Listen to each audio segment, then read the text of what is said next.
दोस्तों को मेरा नमस्कार। दोस्तों, आज का मेरा जो वीडियो है जो वो चंद्रयान 3 को लेके है। ऑब्वियसली थोड़ा सा लेट हो गया है बिकॉज जिस तरीके से बहुत सारी ऐसी न्यूज़ आ रही थी और बहुत सारा ऐसा कहते हैं ना,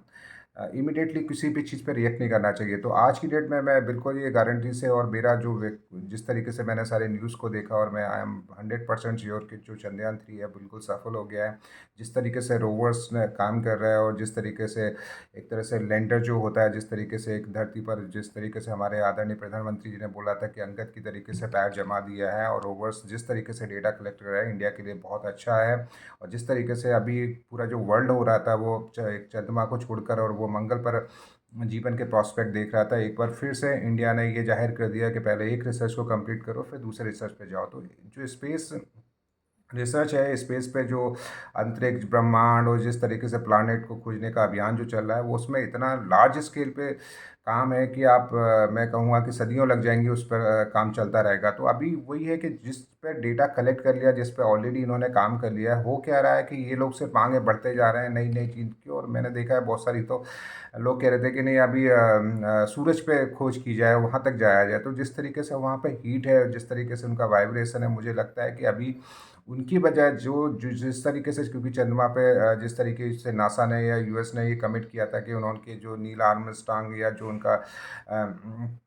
जो अंतरिक्ष यात्री वहाँ पे गए थे उसको लेके भी काफ़ी मतलब एक तरह से रूमर्स है कि वो वाकई में सही था या गलत था। तो मेरा यही है कि पहले एक चीज़ को कंप्लीट करो, इसके बाद दूसरी चीज़ पे मूव होना चाहिए। तो इंडिया ने एक बहुत एक सॉलिड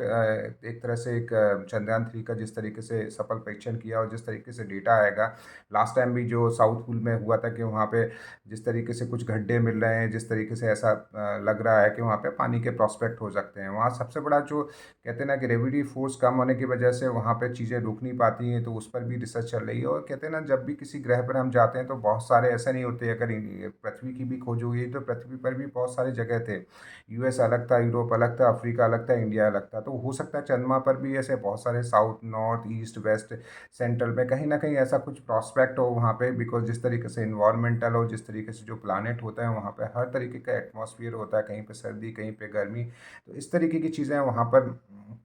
डेफिनेटली हमको खोजना पड़ेगा। और जिस तरीके से डे बाई डे इस पर काम चल रहा है, और भी अभी जो न्यूज़ आई है कि और भी जो जिसमें चाहे रसिया हो चाहे जापान, जो इसमें अभी काफ़ी एक्टिवली काम कर रहा है, वो लोग भी अपना चंद्रमा पे इस तरीके से जो भी उनके अभियान है वो भी करेंगे। तो एक तरह से बहुत अच्छा है, इंडिया वालों के लिए बहुत अच्छा गुड न्यूज़ है। और बीइंग ए एम्प्लॉयमेंट स्पीकर, जो करियर को जो मैं हमेशा बोलता रहता हूँ, एक स्टार्टअप कंपनीज के लिए और जो जो इंजीनियर्स हैं बेसिकली जो स्पेस रिसर्च में काम कर रहे हैं उनके लिए एक बहुत अच्छा प्रॉस्पेक्ट है कि वो इस इंडस्ट्रीज़ में, बिकॉज जिस तरीके से बड़ी इंडस्ट्रीज चाहे वो इसरो हो या वर्ल्ड की जैसे नासा हो या सोवियत संघ की जिस तरीके से कंपनीज हो, इनमें तो प्रॉस्पेक्ट रहते हैं। बट ये जब काम करते हैं तो दोस्तों इनके अलावा ये मत सोचो कि वहीं पे आपको बिजनेस प्रॉस्पेक्ट हो। बहुत सारी ऐसी कॉन्फिडेंशियल, बिकॉज वो जो कंपनीज इनके साथ काम करती हैं, चाहे वो डीआरडीओ हो या डिफेंस में हो, वो ज़्यादा पब्लिकली इतनी आती नहीं है, बिकॉज उनके जो एग्रीमेंट होते हैं, जितने भी आप इवन अगर इनकी रिसर्च को देखो तो हो सकता है अमेरिका ने बहुत अच्छे लेवल पे, बहुत डीप लेवल पे इन्होंने रिसर्च कर दिया, बट वो पब्लिकली ओपन नहीं करते। उनको लगता है कि जितना बताना है उतना ही वो न्यूज़ ओपन करते हैं। तो जो बेसिकली स्टार्टअप हैं या जो बेसिकली इंजीनियर्स हैं इसमें अपना करियर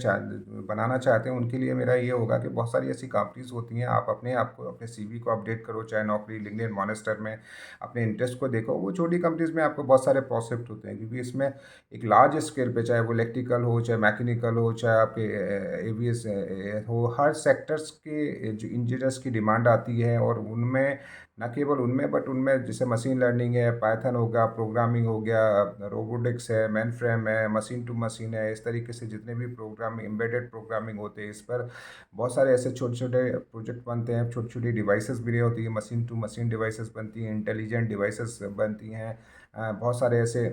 इक्विपमेंट्स इनको बनाने पड़ते हैं, और उसमें ये डेफिनेटली उनको बहुत सारी छोटी कंपनीज की ज़रूरत होती है। तो इनके बहुत सारे अभी इंडिया में अगर बोलो, एक रिपोर्ट आया था कि इसरो के साथ जो कंपनीज काम की, नियर अबाउट 100 कंपनीज ऐसी हैं जो इनके छोटे छोटे किसी ना किसी प्रोजेक्ट में इन्वॉल्व हैं। तो उनके लिए एक बहुत अच्छी अपॉर्चुनिटीज़ है, और एक तरह से बहुत ग्रोइंग, मैं कहूँगा कि जो ब्रह्मांड की खोज है ना, वो तो मेरे ख्याल से एक अनगिनत समय के लिए है। और एक इंडिया में और ना केवल वर्ल्ड में जिस तरीके पॉपुलेशन इंक्रीज कर रही है, जिस तरीके से नेचुरल आप देख रहे हैं कि डिसऑर्डर आ रहे हैं, और जिस तरीके से क्लाइमेट चेंज हो रहा है वो इंडिया इंडिया के लिए नहीं बाकी वर्ल्ड के लिए भी एक ऐसा है कि हमें कहीं ना कहीं कोई दूसरा प्लानेट इस तरीके से खोजना ही होगा। तो मंगल और चंद्रमा दोनों में बहुत ज़्यादा ऐसे प्रॉस्पेक्ट मिले हैं जिस तरीके से सफल परीक्षण हुए कि वहाँ पे पॉसिबिलिटी बन सकती है। तो मेरे सभी इसरो के सभी वैज्ञानिकों को और खासकर जिन्होंने एफर्ट मारा उनको सभी लोगों को मेरा बहुत ज़्यादा धन्यवाद कि आप लोगों ने, क्योंकि आप जब करते हैं तो इससे पूरा पब्लिकली, बिकॉज जिस तरीके से मैंने देखा 15 अगस्त के बाद जिस तरीके से चंद्रयान 3 का लाइव टेलीकास्ट हुआ पब्लिक के बीच में, हर दूसरा तीसरा आदमी भी चाहे यूट्यूब हो चाहे वीडियो हो पे चंद्रयान 3 की ही बात कर रहा था। तो ये एक बहुत अच्छा सफल अभियान है और मैं आशा करता हूँ कि आने वाले समय में भी इस तरीके से ऐसे अभियान सफल होंगे और इंडिया स्पेस रिसर्च में एक बहुत अच्छा अपना नाम कमाएगा। जय हिंद, जय भारत।